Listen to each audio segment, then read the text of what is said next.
Yes, class 9th का topic है आज का mid point theorem. Chapter 8 quadrilateral का है, बहुत इंपॉर्टेंट कंसेप्ट है, सबसे ज़्यादा आता है थ्योरम में ये। तो मिड पॉइंट थ्योरम क्या है कि अगर एक ट्राइंगल में दो मिड पॉइंट्स हैं और उन मिड पॉइंट को हम अगर ज्वाइन कर दे तो ये जो लाइन बनेगी ये सामने वाली लाइन के इक्वल होगी और हाफ होगी। ये हमें प्रूफ करना है। तो मतलब हमें क्या इसमें गिवन है कि एक ट्राइंगल है जिसमें ये भी मिड पॉइंट है और ये भी मिड पॉइंट है, और इसको अगर हम ज्वाइन कर दें तो ये जो लाइन होगी ये सामने वाली लाइन के पैरेलल भी होगी और हाफ होगी। ये हमें प्रूफ करना है। तो सबसे पहले हम गिवन लिख लेते हैं, क्योंकि थ्योरम में तो गिवन टू प्रूफ लिखना है। तो एक ट्राइंगल है ABC in which D and E are mid points. D और ई क्या है? मिड पॉइंट्स है। किस पर है डी और ई मिड पॉइंट? डी पॉइंट जो है वो AB पर है और जो ई मिड पॉइंट है वो AC पर है। तो जो डी मिड पॉइंट है वो AB पर है और ई मिड पॉइंट AC पर है। ये हमें गिवन है। अब हमें टू प्रूफ क्या करना है कि ये जो लाइन है DE वो पैरेलल होगी BC के और हाफ होगी BC के। ये हमें प्रूफ करना है कि जो DE लाइन है ये BC के फर्स्ट पैरेलल होगी और सेकंड हाफ होगी। हमें दोनों चीज़ें प्रूफ करनी है। अब इसके लिए हम क्या करेंगे? कंस्ट्रक्शन करेंगे। कंस्ट्रक्शन में हम क्या करेंगे? इधर AB के पैरेलल एक लाइन ड्रॉ कर लेंगे यहाँ पर CD। ये हमने लाइन CD तो ऑलरेडी ले रखा है, तो उसको हम CF ले लेते हैं, CF, और साथ में हम E और F को ज्वाइन कर देंगे। ये हमने कंस्ट्रक्शन करी। तो लिख लेते हैं draw a line CF parallel to AB। तो हमने एक लाइन ड्रॉ करी CF जो AB के पैरेलल है and join F to E। F को हमने ज्वाइन कर दिया E से। ये हमने कंस्ट्रक्शन करी। अब प्रूफ शुरू करते हैं। प्रूफ में हम दोनों ट्राइंगल को पहले कॉन्ग्रुएंट प्रूफ करेंगे। कैसे? ये वाला एंगल इस एंगल के इक्वल ऑल्टरनेट। फिर ई मिड पॉइंट था, ई मिड पॉइंट का मतलब क्या है? ये पोर्शन और ये पोर्शन इक्वल होगा, मतलब जो AE है वो किसके इक्वल होगी? EC के। और दूसरा जो ये वाला एंगल होगा वो इस एंगल के इक्वल होगा, वर्टिकली अपोजिट। ये हमें कॉन्ग्रुएंट प्रूफ करना है। तो दो ट्राइंगल ले लेते हैं। सबसे पहले एक ट्राइंगल लिया AED और दूसरा ट्राइंगल लेंगे ECF। ये दोनों ट्राइंगल लिए। इसमें सबसे पहले ये वाला जो एंगल है वो इस एंगल के इक्वल होगा, ऑल्टरनेट। तो एंगल DAE, मतलब ये वाला एंगल DAE इक्वल होगा इस वाले एंगल के ECF के। ECF रीजन क्या लिखेंगे? ऑल्टरनेट एंगल, हिंदी में एकांतर कोण बोलते हैं।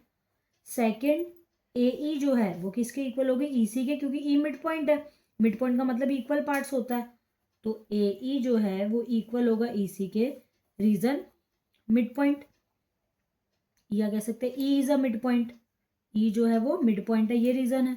और थर्ड ये वाला जो एंगल है वो इस एंगल के इक्वल, वर्टिकली अपोजिट।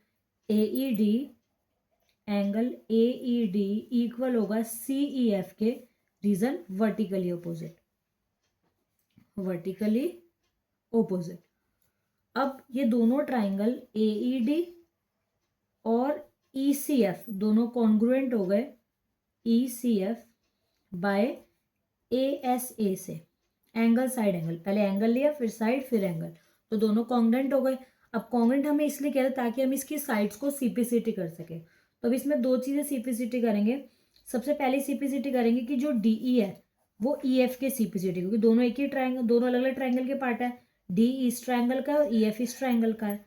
तो DE इक्वल्स टू EF को CPCT करेंगे, पहला CPCT, और सेकंड CPCT करेंगे AD को CF के, AD को CF के CPCT।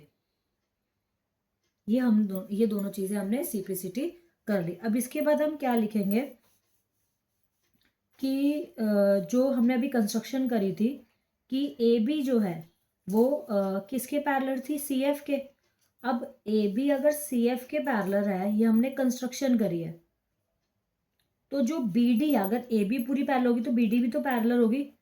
तो BD जो है वो किसके पैरेलल होगी? CF के। जो BD है वो किसके पैरेलल? अगर ये फुल लाइन पैरेलल है तो हाफ भी पैरेलल होगी, तो BD भी पैरेलल होगी CF के। यहाँ तक क्लियर? अब BD किसके पैरेलल है? CF के। अभी हमने CPCT क्या किया कि जो AD है वो किसके इक्वल है, CF के।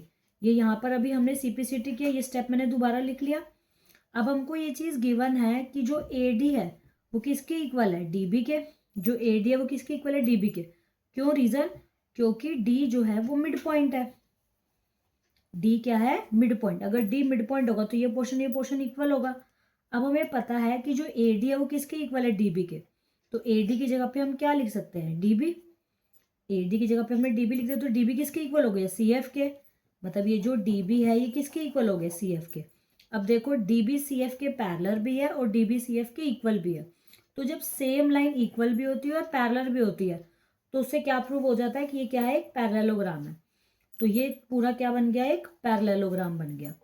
तो BDFC इज अ पैरेललोग्राम। इसको हमने क्या प्रूफ कर दिया, एक पैरेललोग्राम प्रूफ कर दिया।